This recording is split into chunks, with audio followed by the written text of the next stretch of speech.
It is often said that a picture is worth 1,000 words, and this is exactly where the story that fetched me this award is rooted. It all started one afternoon in December 2020 as I browsed Facebook, when I suddenly was struck by an image shared by a Facebook user.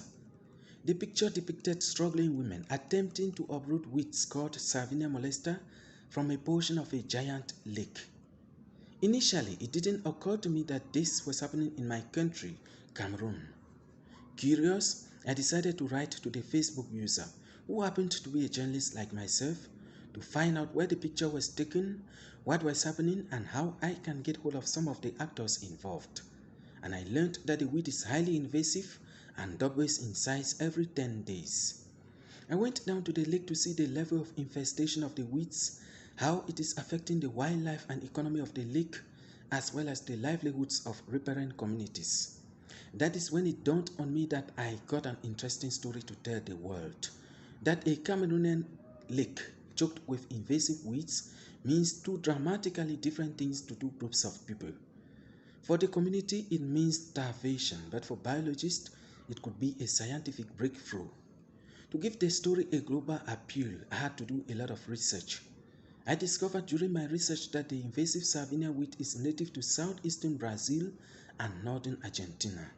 But in just 50 years, it has been widely spread throughout the world, affecting a variety of aquatic habitats, including lakes, rivers, and rice paddies, and that water currents, floods, animals, and humans constitute main vectors of spread.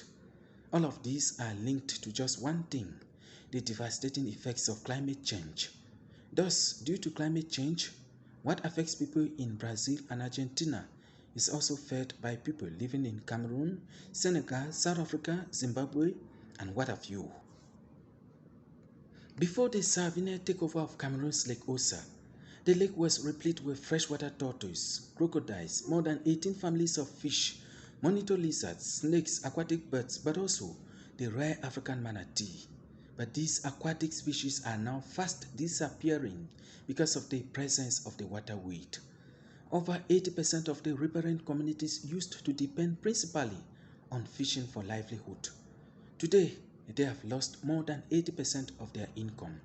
That is the price of climate change. But there is hope for Lake Osa, and it comes in the shape of a small, innocuous-looking but remarkably powerful water-dwelling beetle.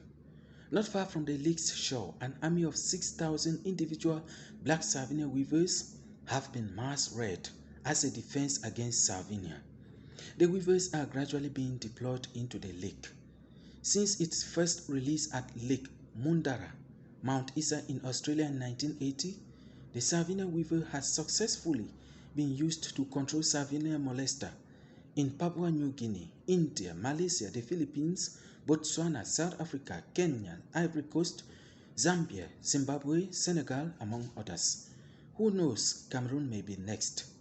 To me, this award marks a watershed moment in my 5-year career as a journalist. Thanks to this award, I have come to know a lot about a world-famous British journalist, Michael John Elliott, and about Michael's great contributions to the world, not only through good journalism, but also through his philanthropic work for the One campaign. How I wish I had the occasion to meet him personally. But I dare say I am comforted by the fact that today I am an ambassador of Michael Elliott. I will continue to replicate the breadth and depth of his work wherever I go. I dedicate this award to my modest family, to my beloved country, Cameroon, and to all struggling freelance journalists like myself, working under undesirable conditions across Africa. I won't conclude my remarks without expressing my most sincere gratitude to the organizers of this prestigious award, namely the International Center for Journalists, The Economist, the One campaign, and the Elliott family. I am indebted to you all. Thank you.